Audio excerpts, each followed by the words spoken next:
na farko ina magana da su 'yan Najeriya tukuna.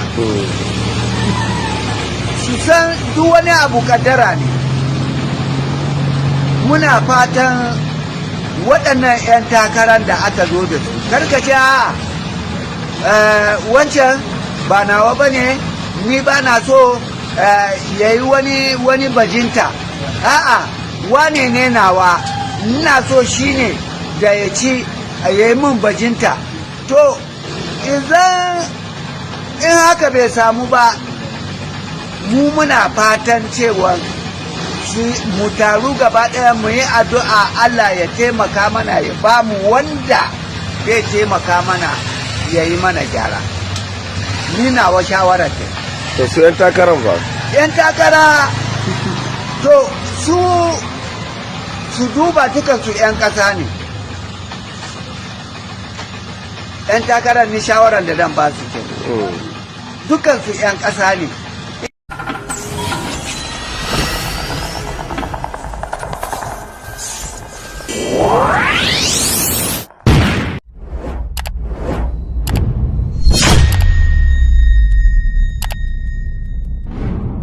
Alaikun salam. Alhaji na kwana? Lafiya lau. An tashi lafiya? Alhamdulillah. A gurguje saboda kana da inda za ka je. Yanzu dai Najeriya ta rikici. Rikici wanda ta yi ba fada ba ce ba wani tashi hankali ba ne. Sun fita da 'yan takara APC sun tsaye da Tinubu. PDP sun tsaye da Atiku. NPP sun tsaye da Kwankwaso. Ga su dai kowa ta tsaye da gwaninsa. Kuma yawanci suna cewa wai wane in ya samu za mu ji daɗi, wane in ya samu za mu ji daɗi. Shin Allah da yake ba da daɗin ko dai shi mutum ya hau mulki tukun ake samun daɗi? Duk wani abu daga Allah yake. Haka ne. Duk wani abun da ka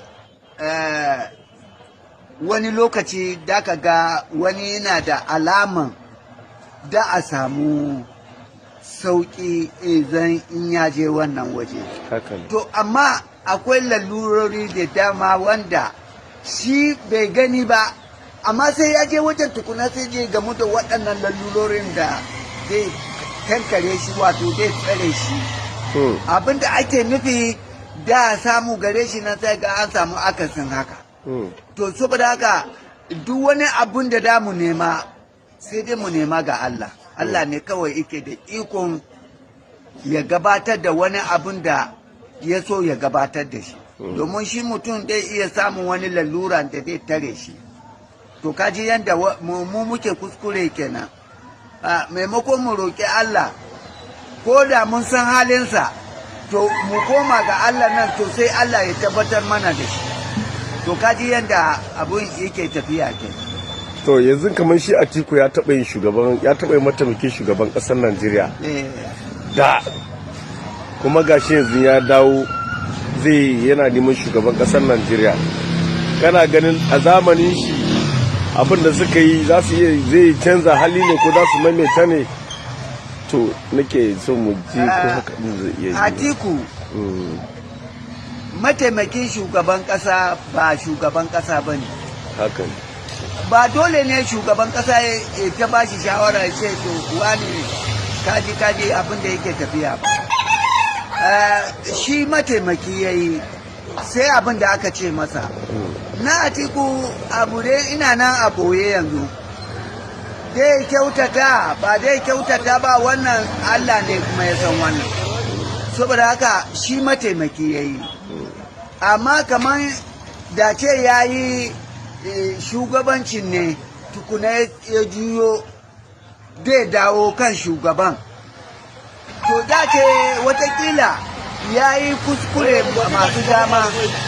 Da ya yi kuskure masu daman nan zai dawo ya gyara. Wannan nashi daban, wannan mataimaki ne sai abin da aka ce mishi. Yanzu wani fata kake masa in Allah ya bashi? Shi ne Atiku. Atiku mu masu gyara ne. Muna son waɗanda za su gyara Najeriya. Da ina faɗa ma yara nake cewa da hatta a asibiti kai wanda ka kawo mara lafiya kana da abinci, mara lafiyan ina da abinci son 3 a rana. To irin wannan babu, da muna da ruwan famfo, kowane anguwa da ka je ka samu famfo an girki, ana ɗiban ruwa. Kai inda baka da famfo a gidanka, da ka je famfo nan ka ɗibi ruwa. Kamar mu da muka zo mun naje na da famfo, wallahi a gindin famfo nan da mu yi ɗauraya, da mu yi komai mu ɗeba mu je mu shanya, ba ruwanmu da neman maganan ruwa. To irin wannan yanzu babu, da waɗansunsu magani a asibiti babu shi. To mu masu gyara ne muke nema, in dai gyara me dai hana. To yanzu mun gode, mun dawo ta gefen shi Tinubu kuma yanzu kai kana ganin Tinubu Buhari yana kai, ana kuka Buhari kaza, tunda shi Allah ne yake bada mulki, Allah ne kuma yake bada abinci, Allah ne kuma yake bada arziki. Amma a zamani za ta a zamanin wane an wahala, zamanin wane an wahala. To yanzu kowa yana kuka da, wayansu suna kuka da zamanin Buhari, wayansu ba sa kuka da zamanin shi. Kuma gashi shi ya kawo dan takararsa Tinubu. Wani shawara za ka bayar akan shi Tinubu? Shi Tinubu Buhari ne ya zo da shi. Haka ne. Domin watakila shi Buhari ya ga kuskuren da ya yi.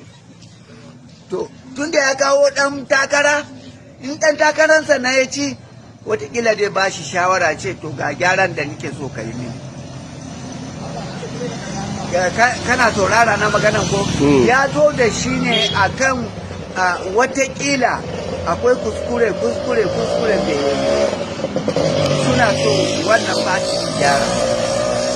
Kuma yanzu mutane da yawa suna kuka kan Tinubu, akwai shekaru, ba shi da lafiya. Ni kuma na yarda kan komai Allah ne yake sa, da lafiya da rashin lafiya duk tana hannun Allah. Kuma ana ganin ba shi da lafiya sosai, shi mara lafiyan zai iya tafiyar da mulkin mutane kusan miliyan 200, ko kuma dai wani shawara ka zaka bara kai?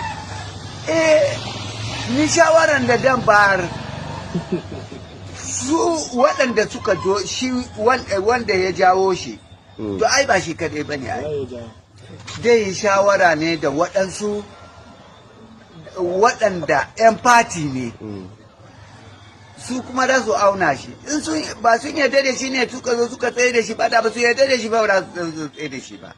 Mu fatanmu, ko da bai da wani lafiya, cikakken lafiya, wanda waɗansu suke ganin Allah ya bashi lafiya, in shi ne zai gyara. Mu gyara ne muke nema. Ɗan uwana, mun tashi lokacin nan, komai ina da sauƙi, komai da ka kama da sauƙi ka ce. Mu gyara muke nema a nan Najeriya. In shi Tinubu dai in ya ci dai gyara, to Allah ya bashi lafiyan da dai mana gyara. To a gurguje dai kan mu bata maka lokaci, mun ji shawaranka. To yanzu dai 'yan Najeriya wani addu'a kake da shi akan wayannan wanda suka fito suke neman shugabancin mutane kusan fiye da miliyan 200, kuma wani shawara kake ganin zaka sake ba ma su 'yan takarar in Allah ya ba su wannan mulkin? Na farko ina magana da su 'yan Najeriya tukuna. Su san duk wani abu kaddara ne.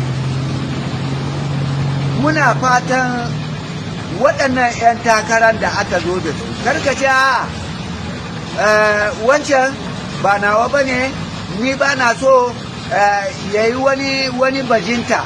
A'a, wane ne nawa, ina so shi ne da ya ci ya yi min bajinta. To, in haka bai samu ba, mu muna fatan cewa mu taru gaba ɗaya mu yi addu'a Allah ya taimaka mana, ya ba mu wanda zai taimaka mana ya yi mana gyara. Ni nawa shawarar ta. To su 'yan takarar ba. 'yan takara to su duba dukansu 'yan ƙasa ne. 'Yan takarar ni shawarar da dan ba su ke dukansu 'yan ƙasa ne.